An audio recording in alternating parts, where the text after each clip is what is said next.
Think and grow rich भन्ने बुकमा चाहिँ नेपोलियन हिलले चाहिँ च्याप्टर 14 मा चाहिँ शिक्षणको कुराहरू गरेका छन् क्या। त्यसमा एउटा औँठो कुरा चाहिँ मलाई के लाग्यो भने हामीले जुन ध्यानमा बसेको कुराहरू गर्छौँ नि, ध्यानमा बसेर अदृश्य शक्ति आउँछ, हामीलाई केही कुरा भनेर जान्छ होइन, केही कुरा सिकाउँछ भन्छौँ नि। जस्तो कतिपय ठाउँमा चाहिँ हामी सपनामा सुतिरहेको थियौँ, कोही व्यक्ति आएर हामीलाई यो कुरा भनेर गयो, यो कुरा सिकाएर गयो भन्ने कुराहरू हामीले सुनिरहेका हुन्छौँ नि। हाम्रो हजुरबा हजुरआमा मम्मी बुवाहरूबाट यस्ता कुराहरू सुनिरहेका हुन्छौँ नि। त्यस्तै कुरा गरेका छन् तिनले च्याप्टर 14 मा।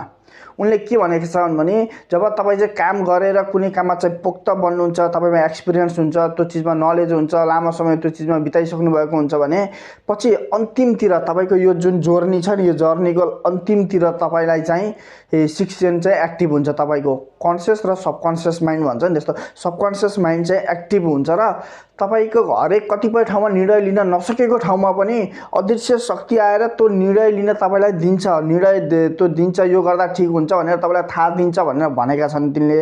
उनले पनि आफ्नो जीवनमा चाहिँ के गर्दा रहेछन् भने आफू अप्ठ्यारोमा परेको समयमा चाहिँ आफ्नो आदर्श व्यक्तिलाई चाहिँ सम्झिएर, भित्र मनदेखिबाट सम्झेर त्यो व्यक्तिले आएर उनलाई चाहिँ सजेसन दिएर जान्थे अरे क्या।